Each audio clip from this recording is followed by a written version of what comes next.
Budget, ये शब्द सुनते ही कई लोगों को पसीना आने लगता है। ऐसा लगता है जैसे ये कोई रॉकेट साइंस हो जो सिर्फ अर्थशास्त्रियों की समझ की चीज हो। लेकिन क्या वाकई? आज बजट विशेष में हम इस भारी भरकम शब्द की परतें खोलेंगे और समझेंगे कि इसका आपकी जेब से क्या रिश्ता है। चमड़े के थैले से संसद तक। क्या आप जानते हैं कि बजट शब्द का मतलब क्या होता है? इसकी जड़ें लैटिन के बुल्गा और फ्रेंच के बुगेट में है, जिसका अर्थ है चमड़े का थैला। पुराने समय में व्यापारी इसी थैले में अपना हिसाब रखते थे। ब्रिटेन में वित्त मंत्री लाल चमड़े के बैग में दस्तावेज लाते थे और वहीं से यह शब्द बन गया बजट। आसान भाषा में कहें तो ये सरकार की कमाई और खर्च का साल भर का लेखा जोखा है। कमाई और खर्च का गणन। बजट में वित्त मंत्री बताते हैं कि आने वाले साल में पैसा कहां से आएगा, जैसे आपके इनकम टैक्स या जीएसटी से, और वो पैसा कहां खर्च होगा, जैसे सेना, फ्री राशन या नई सड़कों पर। इसे ही बजट आकलन कहते हैं। बजट के 5 मुश्किल शब्द। 1 फरवरी 2026 को जब वित्त मंत्री बजट पेश करेंगी तो उनके भाषण को समझने के लिए आपको इन 5 चीजों की जरूरत होगी। पहला, वित्त वर्ष।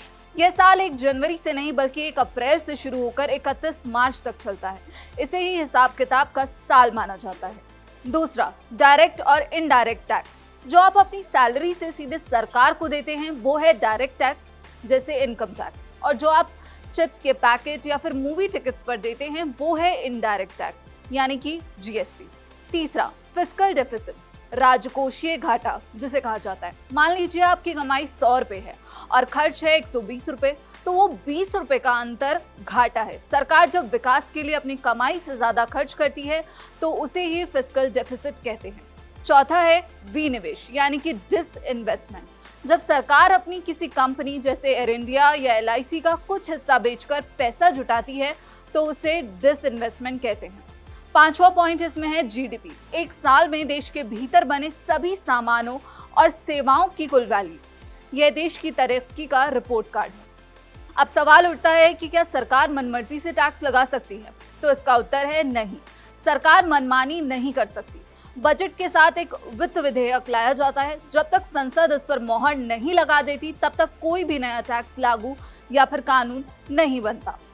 वहीं सब्सिडी क्या है? यह आम आदमी को एक सहारा है। जब सरकार आपको सस्ती खाद, सस्ता राशन या सस्ती बिजली देती है तो उसका खर्च सरकार खुद उठाती है। इसे ही सब्सिडी कहते हैं, ताकि महंगाई का जो बोझ है वो आप पर कम पड़े। तो देखा आपने, बजट कोई डरावनी चीज नहीं है, बल्कि ये आपके और हमारे घर के बजट का एक बड़ा रूप है। अगर ये सही है तो फिर देश खुशहाल है। और आपको ये वीडियो पसंद आया तो इसे लाइक और शेयर जरूर कीजिएगा, और 1 फरवरी को बजट की हर बारीक जानकारी के लिए हमारे चैनल को सब्सक्राइब करना ना भूलें।